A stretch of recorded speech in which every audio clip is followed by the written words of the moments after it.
hablar más sobre este tema y el panorama tan complejo que tenemos en nuestro país. Si bien veíamos que no íbamos mejorando en la economía de nuestro país, se viene el conflicto en Ucrania que viene a afectar la economía en todo el mundo, pero también aquí en México. Saludo Pablo Álvarez y Casa, economista. Muchísimas gracias por estar con nosotros esta mañana. Preguntarte, ¿hacia dónde va la economía en el país?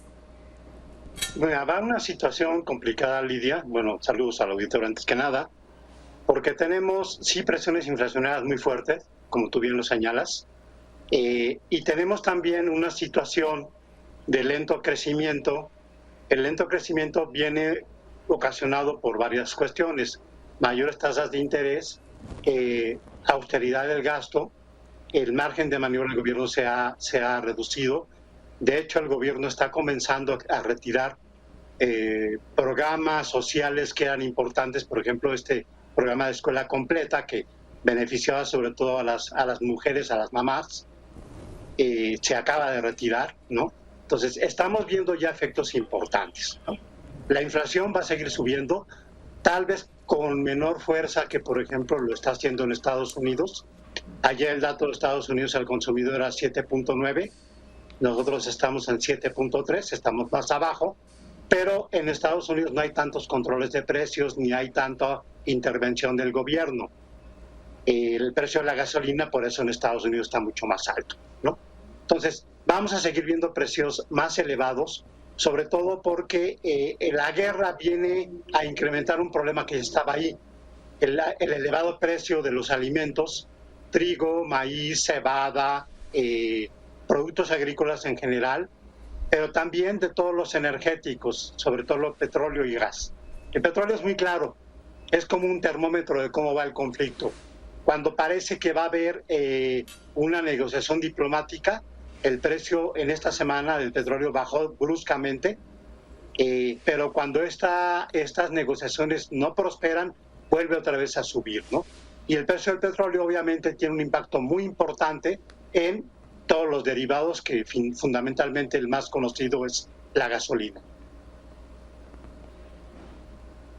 Pablo, leía tu columna en donde mencionas que este panorama, si bien no es de extrañarnos, mencionabas factores que han hecho que pues veamos la situación económica que se vive en el país. Uno de ellos, la inseguridad, la política interna y la debilidad del mercado interno. Prevés una inversión del 6%, esto con estimaciones del Banco de México. Mira, esta es una cuestión interesante porque es la encuesta que levanta el Banco de México entre especialistas del sector privado. Todavía no aparece el factor Ucrania, era un poco lo que yo quería resaltar. O sea, a los problemas internos que ya los expertos en economía señalamos, todavía nos falta incorporar el factor Ucrania, que viene a complicar más el panorama, que de por sí era bastante delicado. Los tres factores que señalan los expertos son los que vemos nosotros también, ¿no?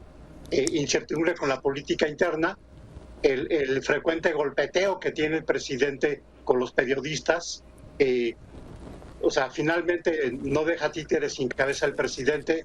Si no es Azucena Uristi, es Carlos Loret de Mola o el que se le atraviesa enfrente, ¿no? Si es Sergio Aguayo, puede ser Ricardo Rafael, quien gustes tú, ¿no? Que de repente no le gustó que dijera algo que contradijera su punto de vista, ¿no? Tenemos también un problema importante de inseguridad. Las masacres no acaban de terminar, pero la violencia también está permeando todos los ámbitos.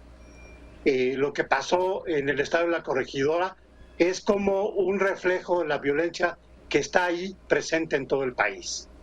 Y por último, el tema de la inseguridad. Evidentemente, los inversionistas no quieren invertir mientras no haya condiciones para que sus negocios puedan prosperar sin problemas, ¿no? ¿Qué pasaría si sumamos el factor Ucrania, como mencionas? ¿Cuál sería el panorama? ¿Hacia dónde vamos? Mira, el factor Ucrania es muy importante por dos factores, porque nos mete más incertidumbre, primero por el lado de la inflación de materias primas, productos alimentarios y energéticos. Además de que la cadena de suministro se complica terriblemente, porque el bloqueo económico con Rusia también complica en la cadena de suministro de mucho más productos intermedios, ¿sí? Segundo, la volatilidad financiera y con el tipo de cambio. Es evidente que si tú tienes un tipo de cambio más depreciado, pues obviamente la compra de estos productos necesarios se va a encarecer. Y por otro lado, puede lastimar las finanzas públicas, porque si el gobierno hace un esfuerzo para evitar que el precio de la gasolina se dispare más, esto va a ser a costa de mayores subsidios que van obviamente a afectar las finanzas públicas más pronto que tarde.